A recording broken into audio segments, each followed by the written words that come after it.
Hello friends, welcome back to my channel. मैं हूं वर्षा। आज हम यहां पर बात करेंगे ऑडिटिंग के एक न्यू टॉपिक की, जो कि हमारा meaning of vouching, types and its importance. Start करते हैं। अगर आप चैनल पर नए हैं तो प्लीज़ चैनल को सब्सक्राइब कर लीजिए, साथ ही साथ बेल आइकन पर क्लिक भी जरूर कीजिए ताकि आने वाले वीडियो का नोटिफिकेशन आप तक पहुँच जाए। स्टार्ट करते हैं वीडियो को और देखते हैं वाउचिंग और में कौन कौन से क्वेश्चन हैं जो कि प्रीवियस ईयर में पूछे गए थे। फर्स्ट क्वेश्चन है हमारा, वाउचिंग इम्प्लाइज, यानी कि वाउचिंग हमारा उससे क्या मतलब है। Inspection of receipts, examination of vouchers to check authenticity of records, surprise checking of accounting records, examining the various assets. बताइए वाउचिंग का क्या मतलब होता है।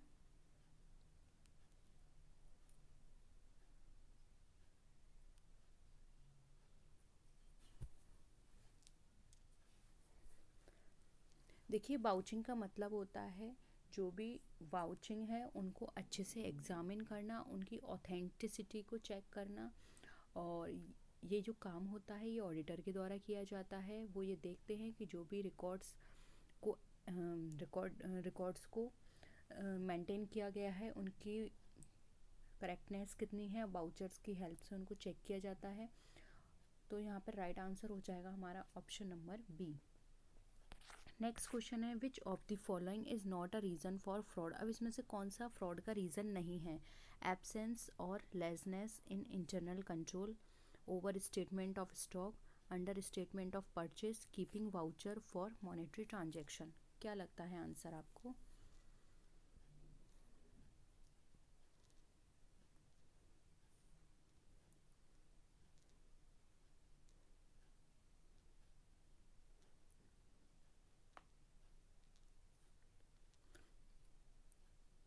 देखिए, किसी भी ऑर्गेनाइजेशन में जो फ्रॉड है वो तभी पॉसिबल है जब वहाँ का एम्प्लॉय ऑर्गेनाइजेशन के जो भी जनरल रूल्स हैं या रेगुलेशंस हैं, काम करने की जो प्रैक्टिस है उसको प्रॉपरली फॉलो नहीं करता है, तो वहाँ पे फ्रॉड अकर हो सकता है। और अगर हम आइडियल पॉलिसी की बात करें किसी भी वाउचर के लिए, तो वहाँ पे मॉनेटरी ट्रांजैक्शन तो होना ही चाहिए जो कि वेरीफाई करेगा मॉनेटरी ट्रांजैक्शन को। तो यहाँ पर अगर हम बात करें फ्रॉड को प्रिवेंट करने की, कि वो चीटिंग ना करे, तो वहाँ पर हमें क्या करना होगा, बाउचिंग को रखना होगा और बाउचिंग की हेल्प से रिकॉर्ड को चेक करना होगा। तो यहाँ पर राइट आंसर हो जाएगा, जो फ्रॉड का रीज़न नहीं है वो है keeping voucher for monetary transactions. क्योंकि जब ये चीज़ हम कर रहे हैं तो फ्रॉड तो हो ही नहीं सकता। तो यहाँ पे ऑप्शन 4 राइट आंसर हो जाएगा। नेक्स्ट है, वाउचिंग इज कंसर्न विद। अब जो वाउचिंग है वो किससे कंसर्न होती है। वेरिफिकेशन और of authority and authentication, authenticity of transactions, validity of documentary evidences, accuracy of recorded entries and posting in books, and all of the above। क्या होगा आंसर।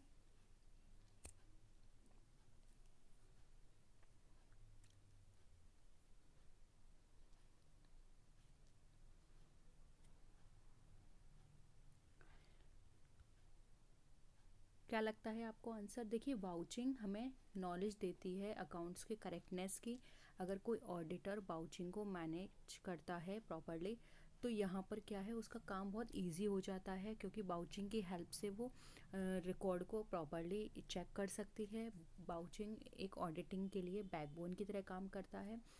तो यहाँ पर क्या होगा, अगर वाउचिंग प्रॉपर तरीके से मेंटेन की जाएगी तो जो भी रिलेटेड डॉक्यूमेंट्स हैं उनकी अथॉरिटी एंड ऑथेंटिसिटी को चेक किया जा सकता है, उनकी वैलिडिटी को चेक किया जा सकता है, और साथ ही साथ जो भी रिकॉर्डेड एंट्रीज और पोस्टिंग्स हैं उनकी एक्यूरेसी को चेक किया जा सकता है। ठीक है, तो यहाँ पे ऑल ऑफ द अबव हमारा राइट आंसर हो जाएगा। नेक्स्ट क्वेश्चन है, which of the following documents is not relevant for vouching cash sales. Daily cash sales summary, monthly statement send to customers, statement given by salesman, या bank statement. क्या होगा answer.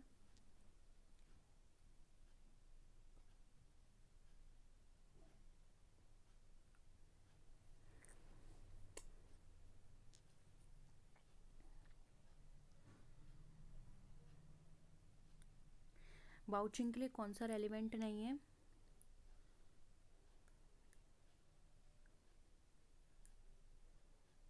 देखिए कोई भी monthly statement अगर customers को send किया जा रहा है तो ये जो पॉइंट है ये हमारा वैलिड नहीं है, या हम बोल सकते हैं रेलिवेंट नहीं है हमारे कैश सेल्स के लिए, क्योंकि डेली कैश सेल समरी हो गई, स्टेटमेंट गेन बाय सेल्समैन हो गया, या बैंक स्टेटमेंट हो गया, ये हमारे वाउचिंग कैश सेल्स के लिए हेल्प कर सकते हैं, ये उसके लिए रेलिवेंट हो सकते हैं, ठीक है। इसलिए ऑप्शन 2 हमारा राइट आंसर है। नेक्स्ट है the objective of vouching is, अब बाउचिंग का ऑब्जेक्टिव बताना है। Getting knowledge of business transactions, getting knowledge of non business transactions, A and B both, या नन ऑफ द अबव।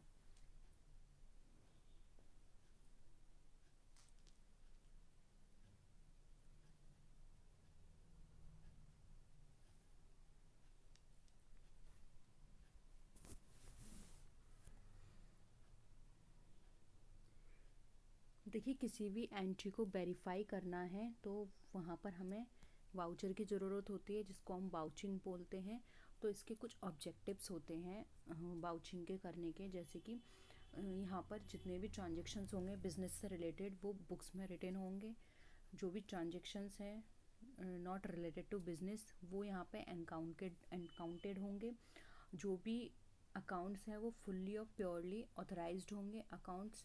हमें क्योंकि ट्रू एंड फेयर व्यू देते हैं, इस वजह से हम यहाँ पर उसकी करेक्टनेस को चेक कर सकते हैं।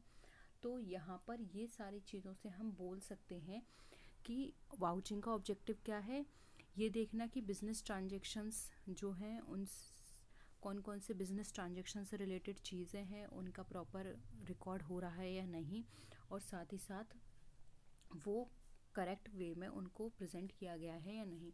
तो यहाँ पे option 3 A and B both हमारा राइट आंसर हो जाएगा, ठीक है। नेक्स्ट आइए, every voucher should be signed by, अब जो वाउचर्स हैं हमारे साइन किए जाने चाहिए किसके द्वारा, अकाउंट्स ऑफिसर, अकाउंटेंट, मैनेजर, या रिस्पॉन्सिबल ऑफिशियल, किसके द्वारा वाउचर हमारे साइन होने चाहिए।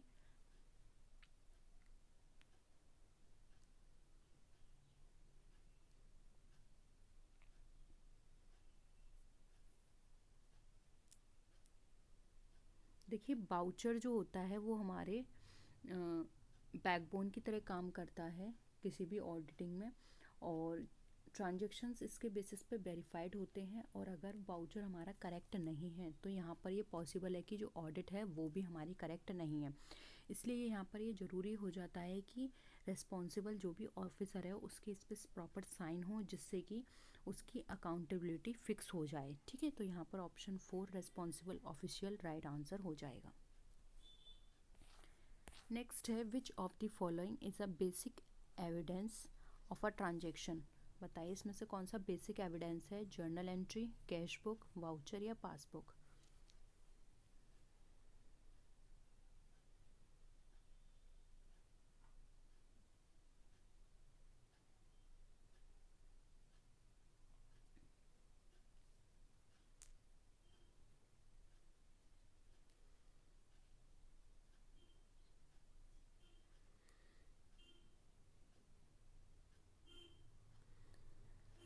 देखिए यहाँ पर जो वाउचर होता है वो हमारा बेसिक एविडेंस कहलाता है, डॉक्यूमेंट्री एविडेंस कहलाता है हमारा किसी भी ट्रांजेक्शन्स की ट्रूथनेस को चेक करने का।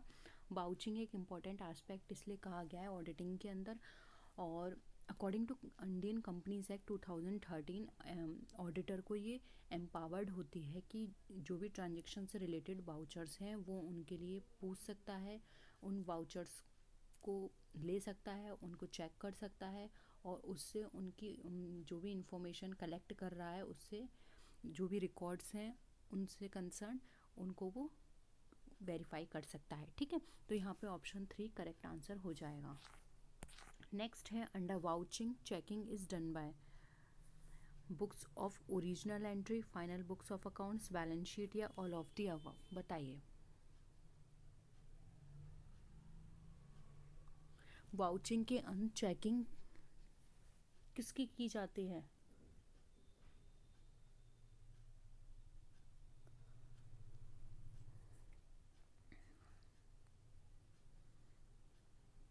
देखिए जब भी हम वाउचिंग करते हैं यानी वाउचर से जब भी हम चेक करते हैं रिकॉर्ड्स को, तो वहाँ पर चेकिंग जो की जाती है वो इनिशियल बुक्स ऑफ अकाउंट्स की जाती है, जो कि हमारा कहलाता है बुक्स ऑफ ओरिजिनल एंट्री यानी कि जर्नल्स। ठीक है, क्योंकि जर्नल के बेसिस पर ही फिर सारे अकाउंट्स प्रिपेयर किए जाते हैं। आपको पता है जर्नल के बाद बनाया जाता है हमारा लेज़र के बाद ट्रायल बैलेंस के बाद हमारा P&L अकाउंट। इस तरह से सारी चीज़ें बनती हैं। ठीक है, तो इनिशियल बुक्स को यहाँ पे चेक किया जाता है। बाउचिंग एक ऐसी प्रोसेस है जिसमें इनिशियल बुक्स को चेक किया जाएगा और जिसके बेसिस पर सारे अकाउंट्स अगेन चेक किए जाते हैं। तो यहाँ पर राइट आंसर हो जाएगा ऑप्शन नंबर 1। नेक्स्ट है in vouching salary register should be compared with. अब सैलरी रजिस्टर है वो किससे कंपेयर किया जाता है? पेमेंट बुक से, कैश बुक, वेजेस रजिस्टर या कैश वाउचर।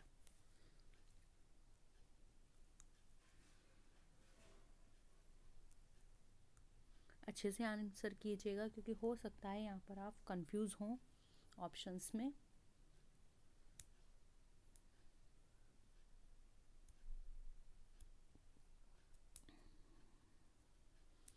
देखिए सैलरी रजिस्टर की बात की गई है, यानी कि सैलरी यहाँ पे कैसी है जो आपने पेड की है।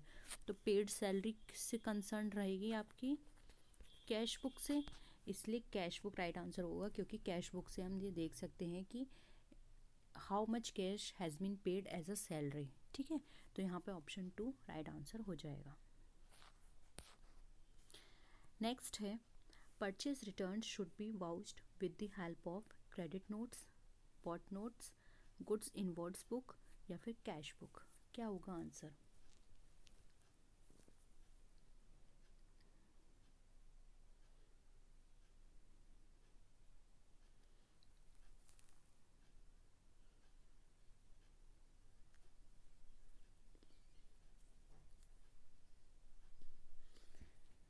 देखिए परचेस रिटर्न की जो वाउचिंग है वो हमेशा मैच की जाती है क्रेडिट नोट से, क्योंकि अगर हम कोई रिटर्न कर रहे हैं गुड सप्लायर को तो वो हमें क्या देता है? क्रेडिट नोट देता है। तो क्रेडिट नोट से यहाँ पे चेक की जाएगी, इसलिए ऑप्शन 1 यहाँ पे हमारा करेक्ट आंसर हो जाएगा।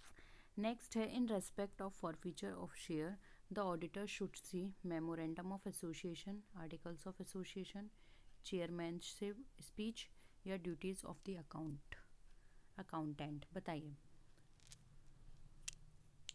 फॉरफीचर किए गए हैं शेयर्स को तो ऑडिटर क्या देखेगा? इस केस में ऑडिटर देखेगा आर्टिकल्स ऑफ एसोसिएशन। ठीक है, और अगर आर्टिकल्स ऑफ एसोसिएशन नहीं है तो वहाँ पर फर्स्ट शेड्यूल टेबल ए जो है वो एप्लीकेबल होगी, तो उसको चेक करेगा। कॉन्ट्रैक्ट्स की डिटेल देखेगा इंडिविजुअल के साथ और आउटसाइड ऑफ द कंपनी के साथ जो भी कॉन्ट्रैक्ट्स हुए हैं उनकी डिटेल्स चेक कर सकता है। डिफरेंट टाइप्स ऑफ इक्विटी देख सकता है, method of distribution of shares check कर सकता है, और कॉल मनी का अमाउंट और उनके रिसीट के मेथड क्या क्या हैं वो चेक कर सकता है। शेयर सर्टिफिकेट को इश्यू करने का कौन सा मेथड था कंपनी के अंदर वो चेक कर सकता है, और साथ ही साथ फॉरफीचर कैसे होना है, उनका मेथड कौन सा अडॉप्ट किया जाएगा, फिर शेयर्स को रीइश्यू किस तरह से किया जाएगा, और जो भी मेंबर्स हैं कंपनी के उनके वोटिंग राइट्स क्या होंगे, उनके राइट्स क्या होंगे, ये सब चीज़ें वो आर्टिकल्स ऑफ एसोसिएशन से चेक करेगा। ठीक है, तो ऑप्शन 2 यहाँ पे हमारा राइट आंसर है। नेक्स्ट है testing the truthness of the items appearing in the books of original entries is called vouching. This definition is given by De Paula, Joseph Lancaster, Bartley Boy या फिर martial. क्या होगा? ये definition किसने दी? और definition को आप लोग याद कर लेना, क्योंकि फेमस स्टेटमेंट्स डेफिनेशंस बहुत पूछी जाते हैं एग्ज़ाम में।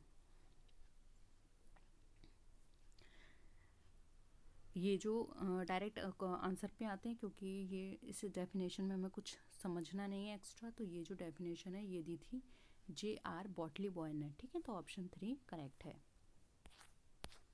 नेक्स्ट है which of the following is called backbone of auditing? Routine checking, internal check, accounting या वाउचिंग।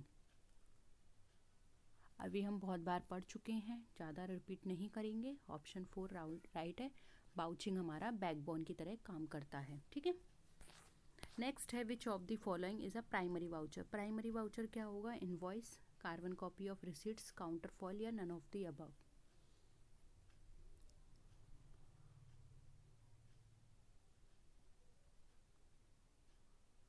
देखिए यहाँ पर प्राइमरी वाउचर की बात की, यानी कि ऐसा वाउचर जो फर्स्ट है, ओरिजिनल है, ठीक है, मेन डॉक्यूमेंट है, तो वो हमारा कहलाता है काउंटर फॉइल। इसकी जगह अगर आपको कहीं कैश मेमो दिखे तो वो भी आपका प्राइमरी वाउचर में कंसिडर किया जाएगा, ठीक है। तो ऑप्शन 3 करेक्ट है।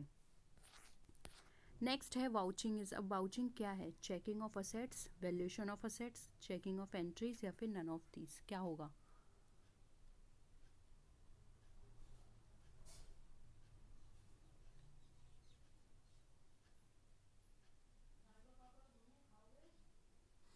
देखिए checking of entries with their original vouchers is called vouching. Other words में हम बात करें तो जब भी जो एंट्रीज को चेक किया जाता है कि वो properly according to voucher entry हुई है या नहीं, तो वो हमारी वाउचिंग कहलाती है। तो यहाँ पे ऑप्शन 3 राइट आंसर हो जाएगा, चेकिंग ऑफ एंट्रीज, ठीक है। नेक्स्ट है the subsidiary voucher produced in the absence of primary voucher is called journal voucher, notebook voucher, counter foil, या फिर कोलेट्रल वाउचर। बताइए क्या होगा?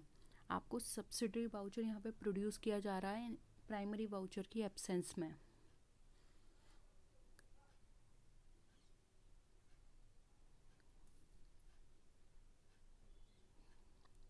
आंसर करिए।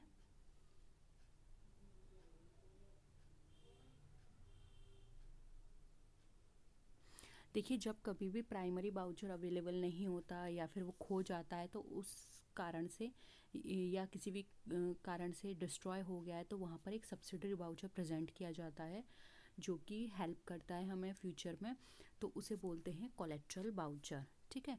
और यहाँ पर इस कोलेट्रल वाउचर में जो भी रेस्पॉन्सिबल ऑफिशियल है, अगेन उसके साइन होते हैं। तो यहाँ पे ऑप्शन 4 राइट आंसर हो जाएगा। नेक्स्ट है verification of voucher is called. अब आपको बताना है यहाँ पे वाउचर की जो वेरिफिकेशन है वो क्या कहलाती है? रूटीन चेक, वाउचिंग, ऑडिटिंग, या नन ऑफ दीज।